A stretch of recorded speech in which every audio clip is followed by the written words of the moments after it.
Immediately after this was installed, the load shedding started to hit hard. That's when more people were coming in to say, you are having a light, even if we are not having electricity. What exactly are you using in your space? That's bring a lot of people to learn on this demonstration unit. Because I don't have electricity, I use the VAM solar system. When I wake up in the morning, I go to the garden and water the plants and come back and bath, take my son to the granny that I'm living with. Then I go to the office. I drink the coffee there. I charge my phone there. Then I open the books and read about the environment. Then after charging my phone, I come back home, check the garden, then go back and fetch my phone.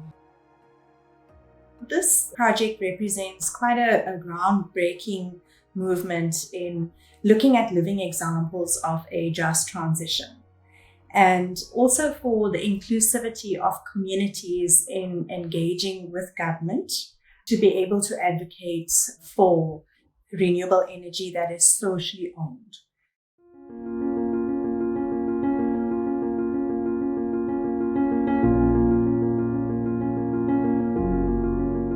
Energy poverty is a crisis in South Africa. Particularly the poor and marginalized people do not have access to energy because energy is centralized and controlled by the Department of Energy. And therefore, people who are poor cannot buy electricity. And electricity has not been for some time installed in the informal settlement. People are living without lighting. And that in recent has caused a lot of criminal activity to take place. Women fear to walk because they are harassed at night when they seek toilets.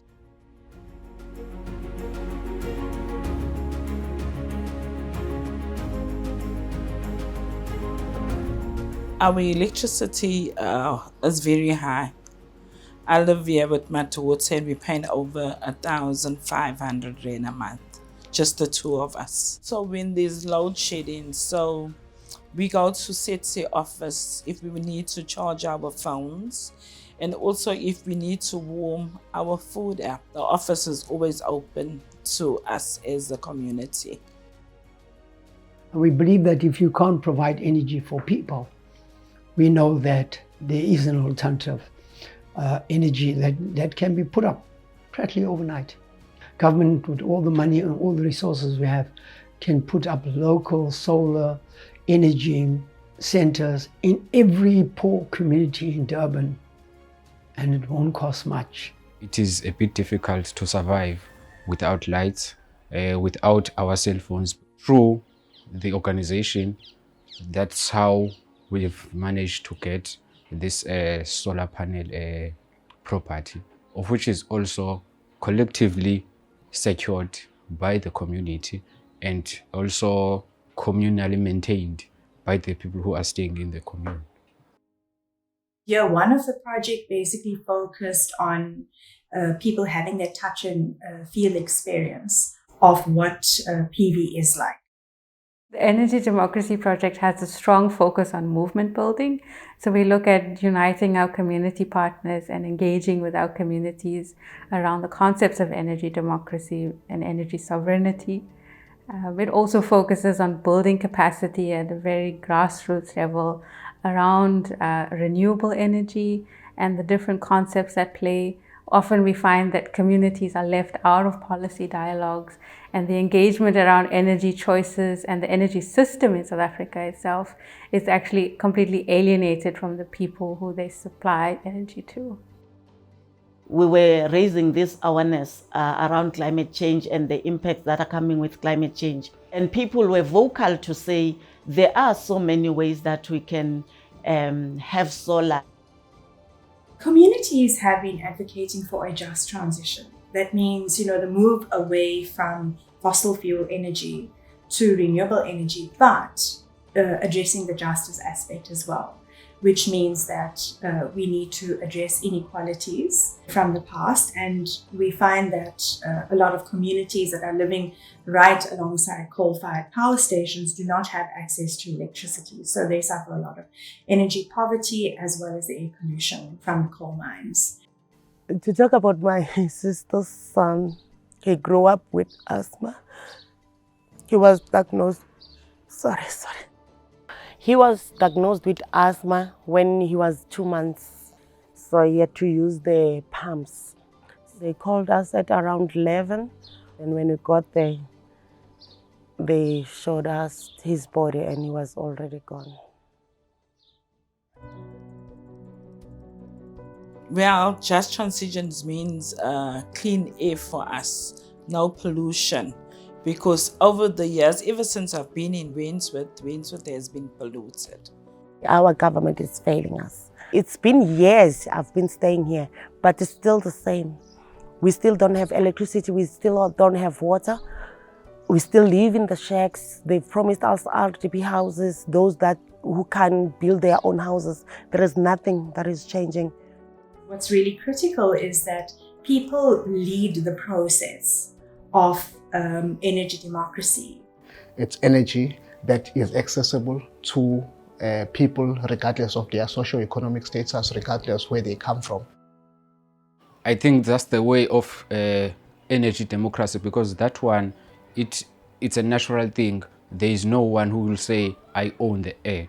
It's been successful. We continue to work when everything else, when the neighborhood is black, our solar panels, the house lights up. And the light up outside demonstrates that on the streets. So Setsi offers like a light in the darkness. There are a lot of people who are using the solar system and they are very happy. They are very much happy. That's how we make them feel they own this solar PV. But people also understand that alternative energy will bring cheap, clean, healthy energy to them. And when you talk about solar and all, they know it. They say, if it's brought now, we've seen it. We want it. So government's got no other choice. I think the pressure from society will work. Masses of people out there want to see change. The just transition really creates that possibility of a new future. And that's one of the things that we're trying to do in the South Durban area, is to encourage communities to imagine what is this re-visioning of the space that you are occupying.